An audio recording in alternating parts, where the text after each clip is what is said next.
Сәлеметсіздер ме, құрметті менің балықтар белгісінде туылған көрермендерім, қалдарыңыз қалай? Сіздерге арнап маусым айына астрологиялық жұлдызнама жасайтын боламын. Балықтар менің ең сүйікті белгімнің бірі, өйткені балықтар белгісінің энергиясы сондай жұмбақ, сондай бір кереметті энергиясы. Балықтар белгісін айтқанда білмеймін, өзімді бір жақсы сезінемін, күшті сезінемін. Енді осы келесі айдан бастап балықтар белгісін бірінші айтам ғой деймін, керісінше жүрем ғой деймін. Өйткені ең соңғы айтамда балықтарды. Енді бірінші айтып кететін мәселе бұл сіздердің асцендент белгілеріңіз. Асцендент белгісінің маңыздылығын мен айтып жүрмін әр видеомда. Асцендент бұл сіздерді басқа адамдар қалай көретіні. Сіздер оларға қандай болып көрінетіндеріңіз, жалпы өзіңіз де басқаларға өзіңізді қалай көрсететініңіз. Мысалы, сіз балық белгісі болғанымен, сіздер тауешкі болуыңыз мүмкін асцендентіңіз бойынша, немесе торпақ, тоқты болуыңыз мүмкін. Жалпы басқа адамдар тауешкі болса, сіз өте қатал, сондай түріңіз суық адам боласыз да, тауешкі болса егер асцендентіңіз. Сол үшін міндетті түрде асценденттеріңізді анықтап, менің жұлдызнамаларымды 50-50 қараңыздар. Әсіресе 30 жастан кейін асцендент белгісі бойынша тура келеді жұлдызнамалар. Сондықтан білмесеңіздер, астында ссылкаларым тұр. Инстаграм, Телеграм каналыма тіркеліп, сол жақта жазсаңыздар анықтап беретін боламын. Және де Телеграм каналда апталық жұлдызнаманы қысқаша жазбаша түрде шығарып жүрмін. Сол жақта тіркеліп оқысаңыздар болады. Енді осы айдың ортасына дейін, 15-не дейін бізде бисекстиль деген гармоничный конфигурация болады. Бұл конфигурацияны мен мүмкіндіктер конфигурациясы деп айтамын. Бұл жерде сіздердің 4-ші, 12-ші және 1-ші секторларыңыз әрекетке түсетін болады. Жалпы бұл жерде сіздің тұратын жеріңізге байланысты, отбасыңызға байланысты қандай да бір мәселелерді шешетін боласыздар. Мүмкін 4-ші дом сіздің тұрғылықты жеріңіз, ал 12-ші дом сіздің жаңағы басқа жаққа көшуіңіз мүмкін. Осы кезде сіз өзіңіздің туған жеріңізден алыс тұратын болсаңыз, туған жеріңізге көшіп келуге ыңғайлы период, немесе басқа жаққа көшіп жер аударып кетуге өте керемет период. Сондықтан бұл жерде сіздің тұратын жеріңіз тұрақталатын болады.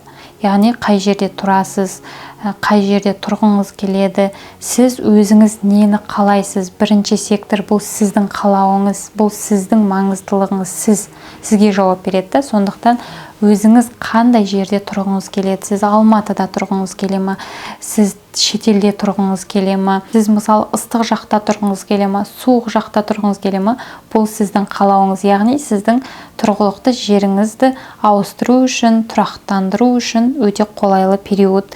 Одан кейін 3-ші күні Меркурий планетасы егіздер белгісіне 4-ші секторларыңызға кіреді. Жалпы сіздер үшін 4-ші сектор өте маңызды болады. Осы айда сіздің тұратын жеріңіз, сіздің тұрақтайтын жеріңіз, сіздің отбасыңыз. Енді Меркурий планетасы 4-ші секторға кірген кезде қандай да бір отбасылық мәселелерді шешетін боласыздар. Үйге байланысты, жерге байланысты, пәтеріңізге байланысты бір құжаттар болуы мүмкін. Жалпы Меркурий планетасы бізде құжаттарға жауап береді. Құжаттарды рәсімдеу, бір жерлерге құжат өткізу мүмкін, үйге байланысты құжаттарыңызды алуыңыз мүмкін, немесе соған байланысты құжаттар тапсыруыңыз мүмкін, қандай да бір құжаттарды жинап тапсыруыңыз мүмкін. Сондай бір мәселелер болуы мүмкін. Одан кейін 6-сы күні бізде ай туатын болады. Ай туған кезде бір жаңа энергия туылады. Бұл ай сіздердің 4-ші секторларыңызда туылады. Жалпы 4-ші секторда 5 планета топтасатын болады, стелиум болады. Осы жаңадан ай туған кезде барлық планета өзінің энергиясын қосатын болады. Энергетикалық бір коктейль болады. Қай домда планеталар топтасатын болса, сол домның маңыздылығы артады. Яғни сіздер үшін актуальны болады. 4-ші дом актуальны болады. Осы жерде балаларыңызды мысалы пропискаға отырғызуыңыз мүмкін, немесе үйленіп, тұрмыс құрып, семья болып, басқа жерге көшіп, сол жаққа адаптация жасауыңыз мүмкін. Енді әр адамда әртүрлі ситуация болады.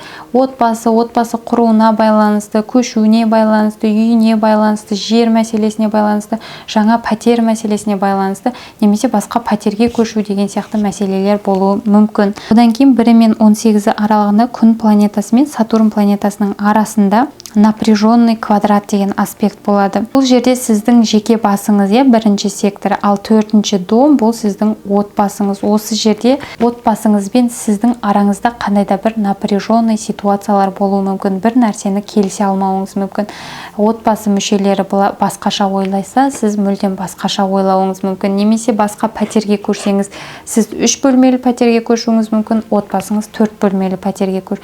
Әртүрлі ситуация болады. Сондай мәселе, яғни отбасыңызбен сіздің араңыздағы напряженный ситуация, ол сіздің ата-анаңызбен напряженный ситуация болуы мүмкін, немесе өзіңіздің отбасыңызбен напряженный ситуация болуы мүмкін. Одан кейін 17-сі күні Меркурий планетасы Шаян белгісіне кіретін болады. Сіздердің 5-ші секторларыңызға кіреді. Бұл жерде енді сіздің балаларыңызға байланысты қандай да бір мәселелер шешілетін болады. Солардың құжаттары болуы мүмкін. 5-ші дом бұл жалпы демалу, барлығынан демалу, той-томалақ, сондай бір өте керемет, өте көңілді домдардың бірі деп айтсам болады.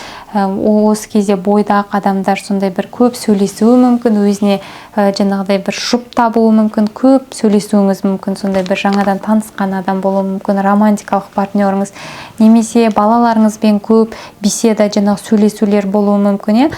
Жалпы осы кезде балаларыңызбен көбірек сөйлесуге тырысыңыздар. Жалпы не ойлайды, оның өмірге деген көзқарасы қандай, ол сіз туралы не ойлайды, жалпы осы өмір туралы не ойлайды, көп сөйлесуге тырысыңыздар. Осы кезде балаларыңызға көбірек көңіл бөліңіздер. Одан кейін балаларыңызбен бірге демалуға көбірек көңіл бөліңіздер. Одан кейін 20-сы күні күн планетасы Шаян белгісіне кіретін болады. Осы кезде күннің тоқырауы болады, яғни күн ұзарады, түн қысқарады, біздің солтүстік жарты шарымызда жаз басталады. Ал 22-сі күні бізде ай толатын болады. Ай толған кезде кульминация деп айтам, бір қорытынды жасайды. Осы кезде адам өзінің бүкіл проблема, күйбең тіршілігінен шет жаққа шығып, өзінің проблемаларына шет жақтан қарай алады, немесе үстінен қарай алады. Сол үстінен бүкіл өзінің ситуациясына төбеден қараудың арқасында адам осы кезде рационалды түрде өте пайдалы шешімдер жасайтын болады. Жалпы Тауешкі белгісінде толады осы ай, сіздердің 11-ші секторларыңызда толады екен. Енді Тауешкі белгісі бойынша қабылданған шешімдер осы кезде өте тұрақты болады, окончательный болады. Ай толған кезде өте эмоциональный период деп айтамын. Осы кезде адамдарда эмоциональный качеля болады. Көңіл күйлеріңіз тұрақсыз болуы мүмкін. Осы кезде бірде көңіл күйіңіз жақсы, бірде төмен болуы мүмкін. Плюс-минус бір күн деп айтам, яғни 21-і, 22-сі, 23-ші күні эмоциональный, мощный күндердің бірі. Осы кезде өздеріңіздің пайдаларыңызға асырыңыздар. Енді 11-ші сектор болғандықтан бұл достарыңызға байланысты, сіздің болашаққа қойған армандарыңыз, тілектеріңізге байланысты шешім қабылдайсыздар. Тауешкі белгісі бойынша нақтыланатын болады жоспарларыңыз, өздеріңіз мақсаттарыңыз айқындалатын болады осы кезде. Одан кейін сіздер осы мақсаттарыңызға байланысты қадамдар жасайтын боласыздар. Жалпы ай толған кезде неге мощный деп айтып жатырмын, энергия, өйткені осы кезде ай өзінің фазасының ең соңғы кезеңіне жетеді. Сондықтан өте энергетикалық тұрғыдан мощный период. Одан кейін 23 мен 24 аралығында Уран планетасы Алголь деген жұлдызбен қосылатын болады 3-ші секторларыңызда. Уран енді тұрақсыздықтың, белгісіздіктің бір планетасы деп айтамын. Алголь деген бұл катастрофаның жұлдызы. Жұлдыздардың ішіндегі ең бір негативный жұлдыз. Енді 3-ші сектор бұл ары-бері жүріс-тұрыс, техника бұйымдары. Сондықтан осы кезде техника жағында жұмыс істейтін, қандай да бір темірлермен жұмыс істейтін адамдар болса, өте абай болыңыздар. Техникада жұмыс істейтін адамдар травма алып қалу қаупі жоғары болады, және жолда автомобиль айдайтын адамдар өте абай болу керек, өйткені осы кезде қандай да бір травма алу, жол апаты деген сияқты ситуациялардың болуының қаупі өте жоғары. Сондықтан өте абай болыңыздар 23-24 күндері. Одан кейін 29 күні Лилит планетасы 8-ші секторларыңызға кіретін болады. Лилитті қара ай деп айтамыз. Ол таразы белгісіне кіреді сіздердің 8-ші секторларыңызға. Жалпы Лилит деген бұл адамның қорқыныштары, адамның бір нәрсені дұрыс түсінбеуі, искажение деп айтамыз. Ал 8-ші дом бұл онсызда бір кризисный домдардың бірі, адамның терең психологиясына жауап береді. Енді сіздердің қандай да бір бұрынғы травмаларыңызды осы Лилит планетасы осы кезде судың бетіне шығаруы мүмкін.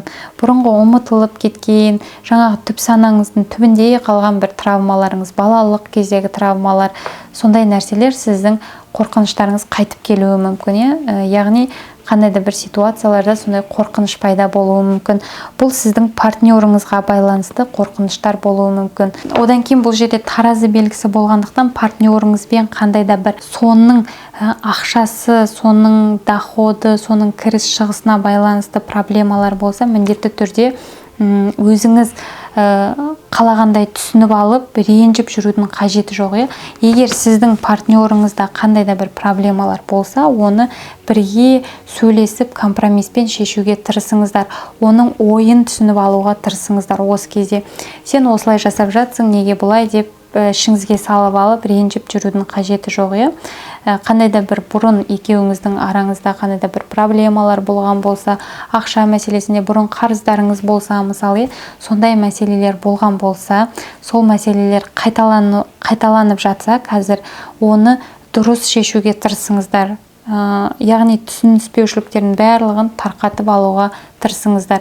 Енді ол именно осы ақша мәселесіндегі қандай да бір проблемалар, ситуациялар болуы әбден мүмкін. Міне достар, сіздерге арналған астрологиялық жұлдызнамам осындай. Міндетті түрде каналыма тіркеліп, сізбен біздің энергиялық алмасуымыз үшін лайк басып кетуді ұмытпаңыздар. Келесі кездескенше сау болыңыздар.